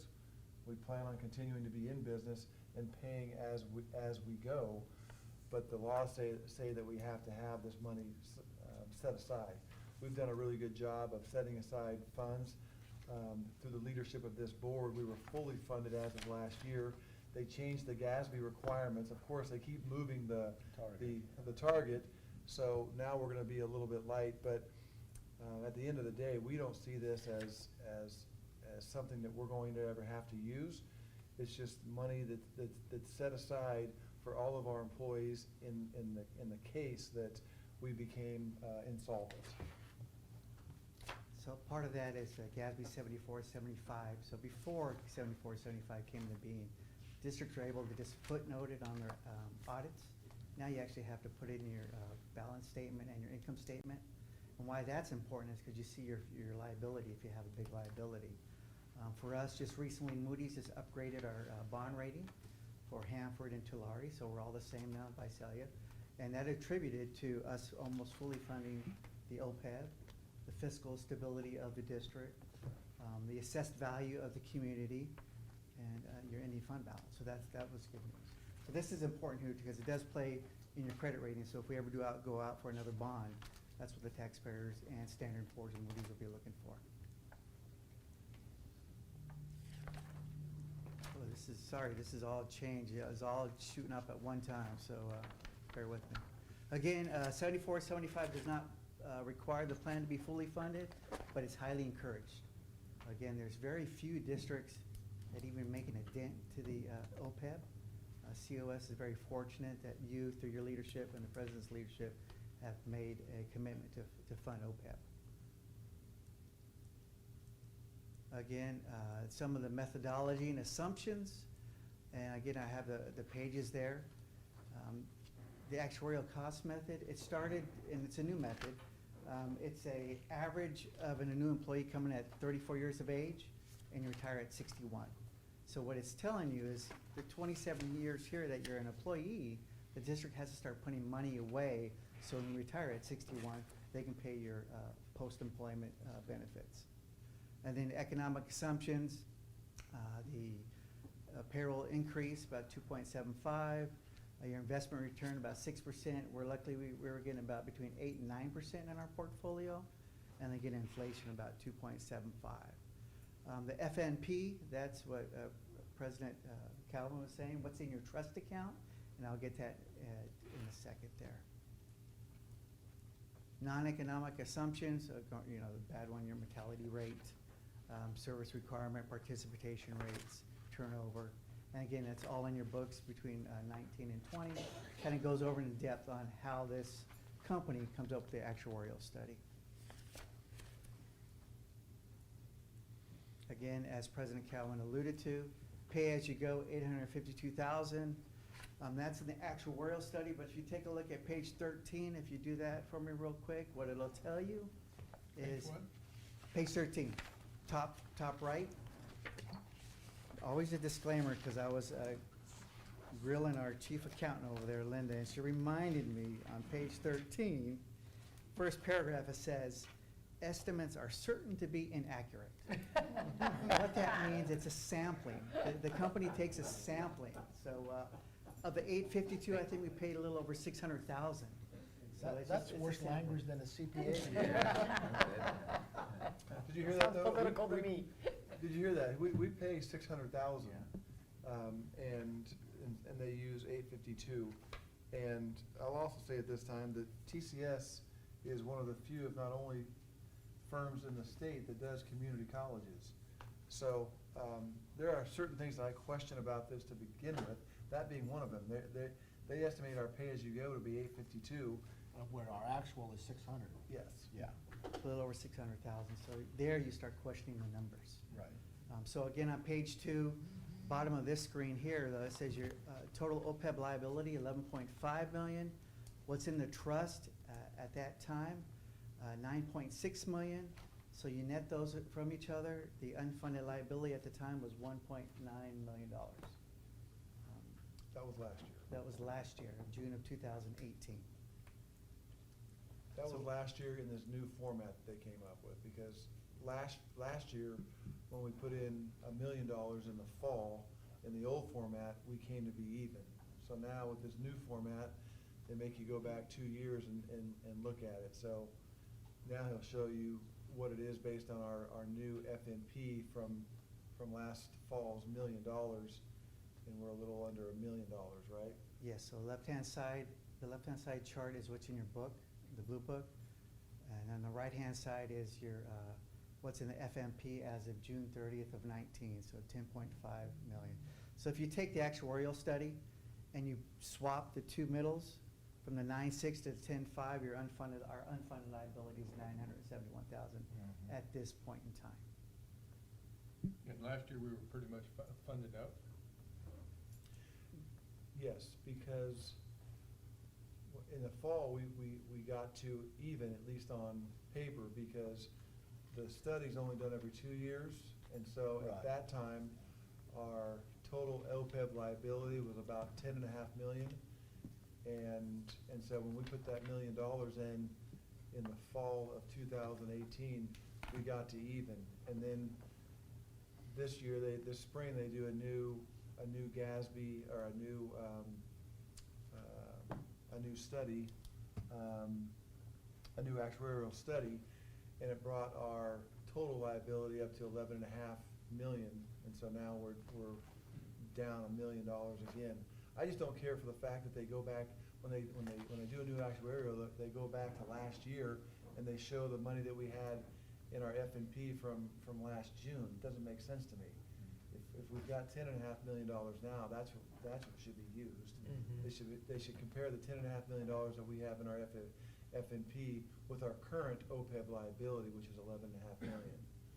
What do we pay Total Compensation Systems to do this? What is the cost of this Do study? you happen to know, Linda? I think it's about $6,000. Okay. Might be a little bit less. Okay, and then I had a question on page, or, yeah, on actually the PowerPoint. On the income received, where are the returns shown then? Like the 6 or 8% that we're making on our money, because that's not even close to So that. that will be right here on this chart here. So you see our portfolio balance as of March, and then you'll see your change in market fund and income received. That's all part of the quarterly statements. So they break it out into those Yeah. two categories? Right. Okay. Again, it's with CCLC with the lead. Yep. 50% balance, 50% equity, very conservative. Okay. But again, it's a good return on the dollars. Okay. And any questions for us? You know, not so much a question, but this is, the report's kind of timely because as part of my requirement to keep up my CPA license, we have to have so many hours of continuing ed every 2 years when we renew. And so, as it turns out, the firm had hired somebody, an auditor. He happened to be from out of state, but a very, who does auditing of governmental units. And so this was completely focused on, it was, our class was GASB update. And so he covered GASB 74 and 75, and it's amazing the comments that he made in regards to the actuarial studies that he comes across. And he addressed the issues of the change from year to year, but he also said that there was a very, in his opinion, that there is a very little number of folks that provide this kind of service, that specializes in this, number one. Number two, the ones that do a good job, in his opinion, wasn't the whole universe that in his opinion, that did a good job in running the numbers, number one. And number two, and he was quite familiar with the computational process, and he didn't actually take their word for it when he issued his audit report. He actually looked at the numbers and how they computed it, and he said it was amazing how many errors that he found in the actual report, you know. If I just plug it into a The spreadsheet. the process of doing an actuarial study, you know, is more of an art than a science, really. On a There's a spreadsheet. lot of subjectivity to it and so forth, so, you know, it's good, but it's only as good as the product they put out there, and who are we to know, you know, if maybe, you know, they haven't done it quite properly, or, you know, not to demean them in any way, but. Oh, no, we're not just, demeaning them. Just for a footnote is, when Christine was here, Total Comp pretty much has the gamut of all the community colleges in the state of California. Right. He couldn't remember if he did COS's last actual. Yeah, it's kind of a He's done boilerplate ours thing. for 10 years Right. and didn't remember doing ours. Wow. Right. We had to convince him to go check his files you absolutely did ours 2 Yeah, years no ago. kidding. One last thing, because, for our new board members, so this money that's put in this irrevocable trust, in all likelihood, will not be used. It sits there for, you know, the benefit of employees if the College of the Sequoias ever becomes insolvent. So it's highly unlikely that it will ever be touched, but in times of bad lean years or what have you, even though it's an irrevocable trust, you can use that to fund your current health expenses. In fact, we looked at that during the 11-12 year when we lost $4.5 million off a $40 million budget in one year. We looked at that. We didn't end up having to use it, but we could have. They do allow you the flexibility of spending it on health benefit expenses. But other than that, it just sits in that irrevocable trust just in case. But they want you to pay it back. What's that? Don't they want you to pay it back at Well, some point? the same kind of requirements would Yeah. be in place as there are right now, that we're highly encouraged to be 100% funded, yes.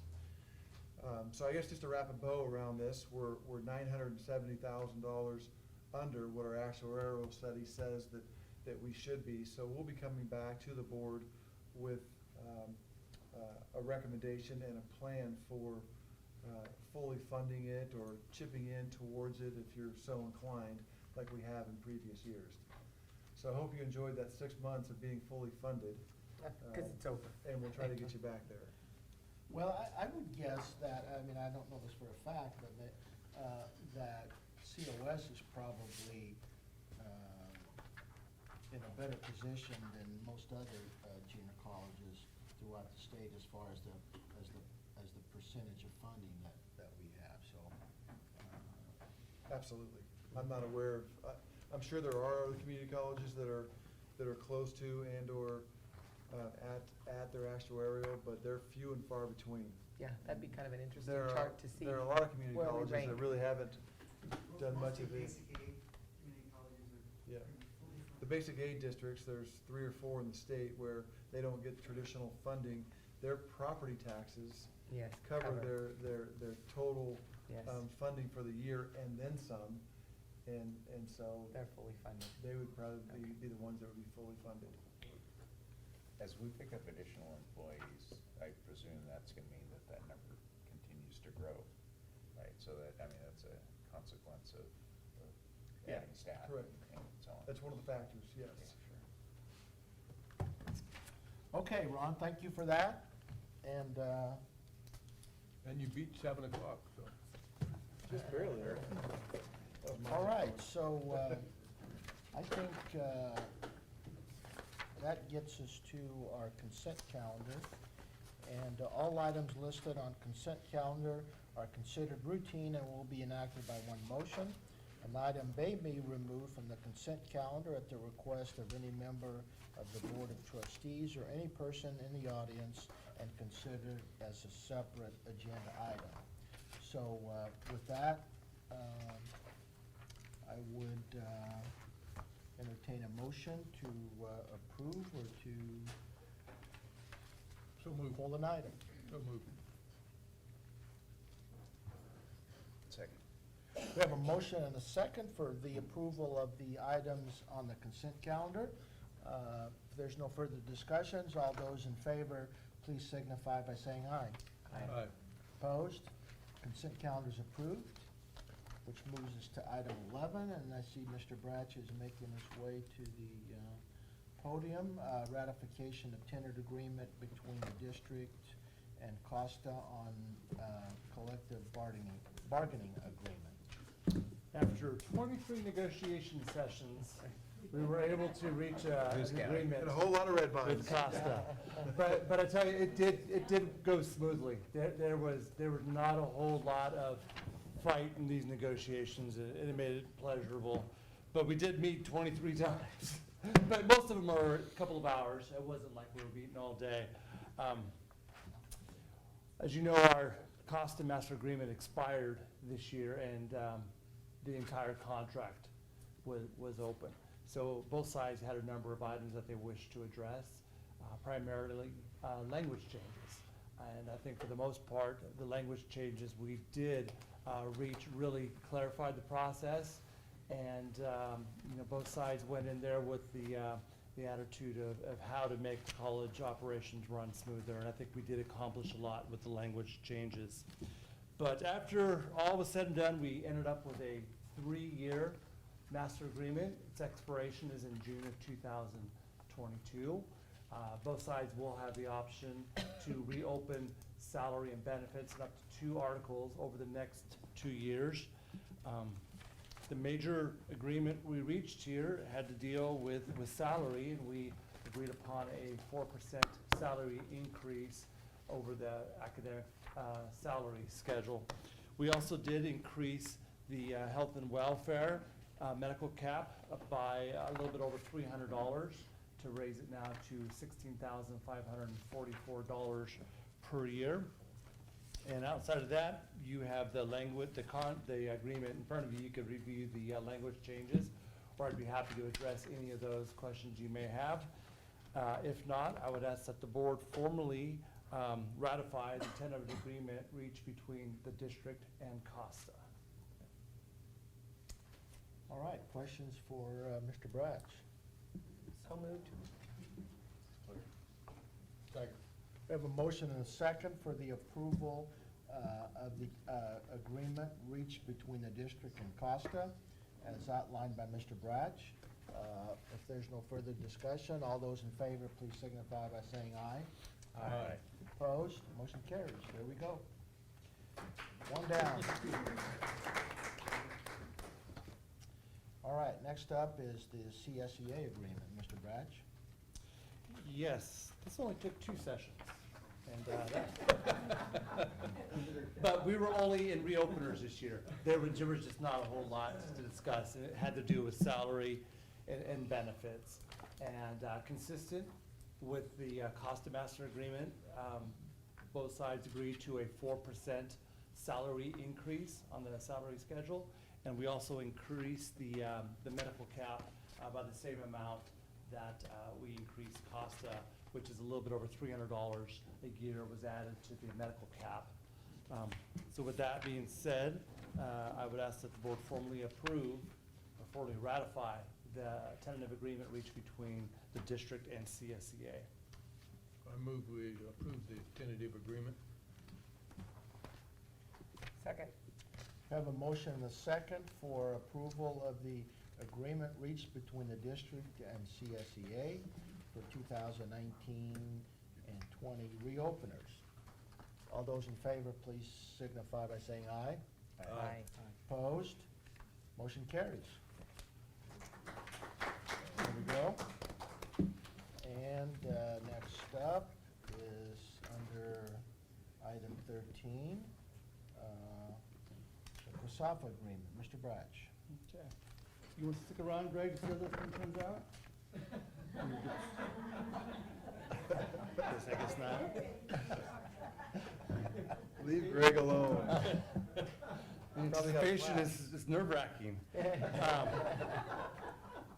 With COSAFA, we met 5 times, and we were the last agreement to be reached amongst the 3 bargaining units, but that was due to the fact that we did take a couple of months break while we let the budget sort itself out. We were up for, the entire agreement was open this year, as the master agreement did expire in June of 2019.